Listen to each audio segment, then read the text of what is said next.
Bangladesh police, RAB ও answer বাহিনীর পোশাক পরিবর্তনের সিদ্ধান্ত নিয়েছে অন্তর্বর্তী সরকার। আজ সোমবার সচিবালয়ে আইন শৃঙ্খলা সংক্রান্ত উপদেষ্টা পরিষদ কমিটির সভা শেষে সংবাদ সম্মেলনে এই তথ্য জানান স্বরাষ্ট্র উপদেষ্টা লেফটেন্যান্ট জেনারেল অবসরপ্রাপ্ত মোহাম্মদ জাহাঙ্গীর আলম চৌধুরী।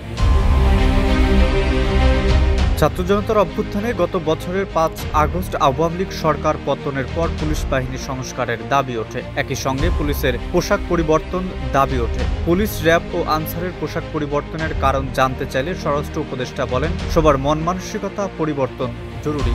সেজন্য পুলিশ, র্যাব ও আনসারের পোশাক পরিবর্তন করা হচ্ছে।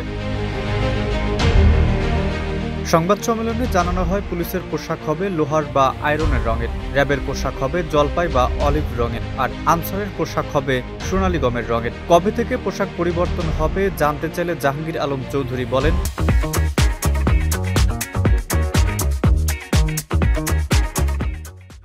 ধীরে ধীরে পরিবর্তন হবে। পুলিশকে জনবান্ধব করতে হলে বাহিনীটির প্রশিক্ষণে পরিবর্তন আনতে হবে বলে মন্তব্য করেন স্বরাষ্ট্র উপদেষ্টা।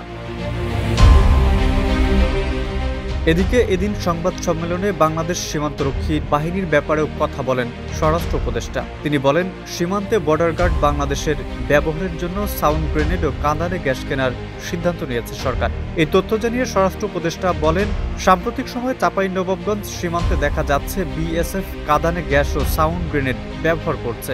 বিজিবির কাছে কাঁদানে গ্যাস ও সাউন্ড গ্রেনেড নেই, তাদের কাছে শুধু প্রাণঘাতী অস্ত্র আছে। এমন বাস্তবতায় বিজিবির জন্য কাঁদানে গ্যাস ও সাউন্ড গ্রেনেড কেনার সিদ্ধান্ত হয়েছে।